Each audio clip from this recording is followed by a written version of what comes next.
Jumpa lagi dengan saya di Klavus Sukacita. Saya hari ini akan membagi bagian kebenaran firman Tuhan bagi saudara. Namun sebelumnya mari kita berdoa. Bapa, kami bersyukur, kami berterima kasih. Firman yang Kau berikan bagi kami menjadi tanda bahwa Engkau mau agar kami terus untuk hidup di dalam firman yang kami dengar. Oleh karena itu Roh Kudus tolong kami, mampukan kami agar apa yang kami dengar, apa yang kami tangkap dari suara Tuhan, memampukan kami untuk hidup melakukan apa kata firman Tuhan dalam kehidupan kami setiap saat. Berfirmanlah kepada kami siap untuk mendengarkan apa kata firman-Mu. Dalam nama Yesus, hamba akan berkata-kata menyampaikan apa kata firman Tuhan bagi kami semua. Amin. Bagian kebenaran firman Tuhan bagi kita 1 Yohanes pada pasalnya yang ketiga, ayatnya yang ke-17 berkata demikian. Barang siapa mempunyai harta duniawi dan melihat saudaranya menderita kekurangan tetapi menutup pintu hatinya terhadap saudaranya, itu bagaimanakah kasih Allah dapat tetap di dalam dirinya? Demikian jauh pembacaan firman Tuhan bagi kita. Pemirsa Klavus yang diberkati oleh Tuhan Yesus. Saudara, kita diajak oleh kebenaran firman Tuhan. Jangan kita hidup untuk diri sendiri. Ingat, ketika saudara dan saya hidup di dunia ini, ada maksud dan rencana Tuhan bagi kita. Artinya dia mau hidup saudara dan saya harus menyatakan apa yang telah Ia kerjakan di dalam kehidupan kita. Artinya Yesus itu sudah menjadi pola bagi saudara dan saya. Dia sudah memberikan pola kehidupan kasih itu di dalam kehidupan kita semua. Nah, oleh karena itu kalau kita baca pada ayatnya yang ke-16 dikatakan demikian. Dalam 1 Yohanes pasal 3 ayat 16 dikatakan demikian. Demikianlah kita ketahui kasih Kristus, yaitu bahwa Ia telah menyerahkan nyawanya untuk kita. Jadi kita pun wajib menyerahkan nyawa kita untuk saudara-saudara kita. Artinya ayat ini Yesus sudah menjadi teladan bagi saudara dan saya sebagai pengikutnya. Oleh karena itu, lewat keteladanan yang dilakukan oleh Yesus, saudara dan saya sebagai orang percaya dituntut bagaimana kita hidup harus seperti apa yang telah Yesus teladani bagi kita. Saudara dan saya harus hidup tidak lagi untuk diri kita sendiri, tetapi bagaimana kita harus hidup menjadi berkat bagi orang lain. Hidup kita harus menjadi teladan bagi orang lain. Kalau ayat Alkitab di sini dikatakan, barang siapa mempunyai harta duniawi dan melihat saudaranya menderita kekurangan tetapi menutup pintu hatinya terhadap saudaranya itu, bagaimanakah kasih Allah dapat tetap ada di dalam dirinya? Saudara, saya mau katakan ayat ini tidak berkata demikian. Tetapi ayat ini mau katakan kepada kita bahwa apa yang kita punyai selama kita hidup di dunia ini, haruslah hidup kita menjadi berkat bagi sesama kita. Contoh, saudara sebagai orang tua di dalam kehidupan rumah tangga, sebagai suami, sebagai istri, engkau harus bisa menjadi contoh bagi anak-anakmu. Bagaimana keteladanan hidup kasih itu harus kau lakukan di dalam perjalanan hidupmu, supaya apa yang kau lakukan itu engkau bisa membawa dampak yang baik bagi kehidupan anak-anakmu. Contoh lain, engkau atau kita sebagai orang yang memiliki apa saja yang Tuhan karuniakan di dalam hidup kita. Bukan saja berbicara soal kita punya uang banyak atau harta yang banyak, tidak. Apa saja yang Allah berikan bagi kita ketika kita ada di dunia ini. Mari kita bagi itu bagi sesama kita. Artinya kita tidak menahan itu untuk diri kita, tapi bagaimana kita bisa menjadi berkat bagi orang lain. Apa yang kita miliki, kepintarankah, kesuksesankah, kejayaankah, kehebatan apapun yang kita miliki, ingat Tuhan berikan semuanya itu bukan untuk kita menjadi sombong, tetapi Dia berikan kepada kita supaya hidup kita bisa menjadi berkat bagi orang lain. Hidup menjadi berkat itu artinya hidup kita harus menjadi teladan bagi orang lain. Ingat saudara, firman Tuhan berkata bagi kita, aku tidak menjadikan engkau menjadi ekor, tetapi aku menjadikan engkau menjadi kepala.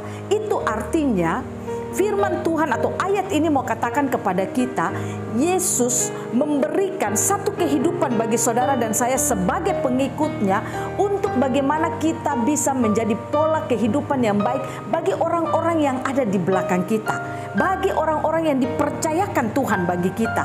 Nah, oleh karena itu selama kita hidup di bumi ini, mari kita belajar untuk bagaimana hidup kita harus menjadi dampak bagi orang lain. Saya percaya kalau saudara mampu membawa dampak kehidupan Kristus di dalam hidupmu, maka Kristus itu akan bekerja hebat dalam hidupmu. Maka Kristus itu akan tinggal dalam hidupmu dan dia akan bekerja luar biasa dalam kehidupanmu. Tapi kalau kita jadi orang Kristen tetapi hidup kita tidak bermanfaat, tidak menjadi berkat bagi orang lain, hanya hidup dengan kepentingan diri sendiri, saya katakan bagi saudara, orang yang suka hidup membenci orang lain itu adalah orang yang hidup untuk dirinya sendiri.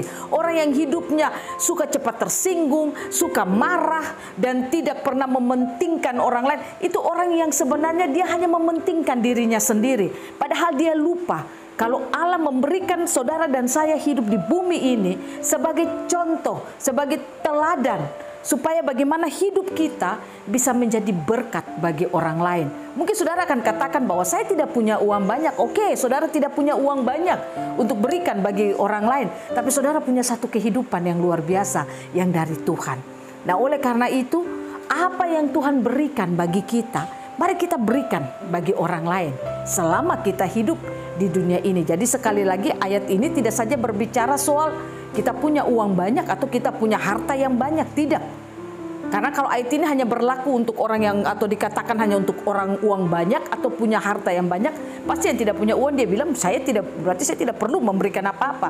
Tetapi saya katakan bahwa kenapa di sini dikatakan harta duniawi dan melihat saudaranya menderita kekurangan menutup pintu hatinya.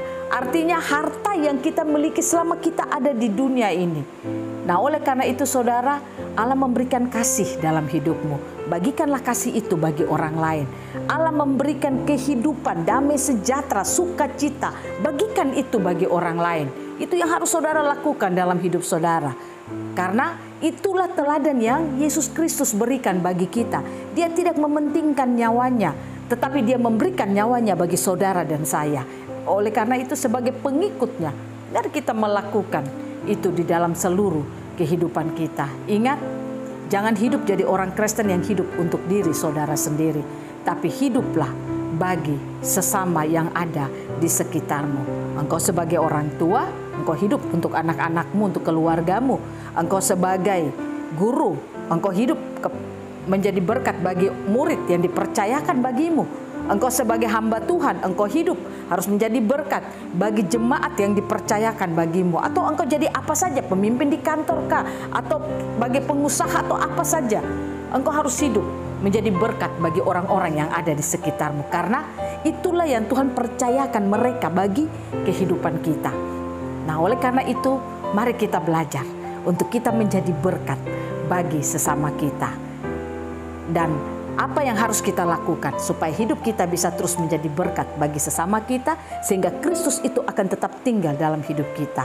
Yang pertama yang harus saudara lakukan, bangun kesadaran saudara kalau Tuhan menjadikan kita, saudara dan saya, ada di bumi ini hanya untuk mempresentasikan Dia melalui hidup kita. Jadi kita tidak hidup untuk diri sendiri. Saya percaya kalau kesadaran itu ada pada kita, maka kita tidak akan hidup untuk kepentingan diri kita sendiri, tapi kita akan hidup mempresentasikan apa yang Tuhan sudah injeksikan dalam hidup kita, mengekspresikan itu melalui seluruh kehidupan kita. Itu yang harus kita lakukan dalam kehidupan kita. Yang kedua, bagaimana supaya kita dapat hidup, untuk supaya bagaimana Kristus itu tetap ada di dalam hidup kita dan hidup kita bisa menjadi berkat bagi orang lain, supaya kasih itu dapat terus kita nyatakan bagi orang lain. Yang kedua, saudara harus membangun hidupmu tetap dewasa di dalam Tuhan. Rohmu itu, roh Kristus yang baru dalam hidupmu, itu harus terus didewasakan. Didewasakan dengan cara apa? Terima firman. Hanya firman dan roh yang bisa mengerjakan kedewasaan iman kita. Saudara harus dengar firman terus, karena firman itu adalah Allah itu sendiri. Kalau kita terus menerima firman dalam hidup kita, saya percaya hidup kita bisa menjadi berkat bagi banyak orang. Tapi kalau firman itu tidak ada dalam hidup kita, maka tandanya Allah tidak berdiam dalam hidup kita, dan kita tidak akan bisa untuk menjadi berkat bagi orang lain. Kita tidak bisa menyatakan kasih bagi orang lain. Oleh karena itu saudara, dua hal ini saya bagikan bagi saudara. Saya rindu setiap hari-hari hidup kita, mari kita bangun dengan Tuhan. Ingat, hari-hari ini kalau engkau tidak membangun hidupmu dengan Tuhan, engkau jauh dari Tuhan, maka kasih Tuhan tidak akan ada dalam hidupmu. Tapi kalau engkau membangun hidupmu terus dengan Tuhan, bangun kehidupan rohanimu semakin dewasa di dalam Tuhan, maka kasih Tuhan akan terus ada dalam hidupmu. Dan kalau kasih itu ada, maka engkau mampu menjadi berkat bagi banyak orang. Jangan hidup untuk diri sendiri. Ingat, engkau dan saya ada untuk mempresentasikan Tuhan di dunia ini. Tuhan Yesus memberkati kita, firman-Nya jadi berkat bagi kita semua. Amin. Mari kita berdoa. Terima kasih Bapa, biarlah kami yang mendengarkan firman hari ini. Kami mau membangun kesadaran kami. Kami hidup di bumi untuk mempresentasikan Tuhan melalui hidup kami. Sehingga ketika kami hidup dengan memiliki kesadaran demikian, kami tidak hidup untuk kepentingan kami sendiri, tapi kami percaya siapa yang Kau berikan bagi kami, mungkin suami kami, istri kami, anak-anak kami, orang-orang di sekitar kami yang Kau berikan bagi kami, kami percaya Engkau mau untuk hidup kami harus menjadi berkat bagi mereka semua. Sehingga kami tidak hidup untuk diri kami sendiri, tapi kami dapat menyatakan kasih Kristus yang kami ada dan kami dapatkan di dunia ini. Kami dapat membagikannya bagi banyak orang. Karena kami tahu itu yang diinginkan Tuhan dalam hidup kami. Tolong kami semua ya Roh Kudus, mampukan kami untuk melakukan apa kata firman Tuhan ini dalam hidup kami. Di dalam nama Tuhan Yesus hamba berdoa, Roh Kudus membantu kami semua, menolong kami semua untuk melakukan firman ini dalam hidup dan kehidupan kami setiap saat. Amin. Shalom, Tuhan berkati kita semua.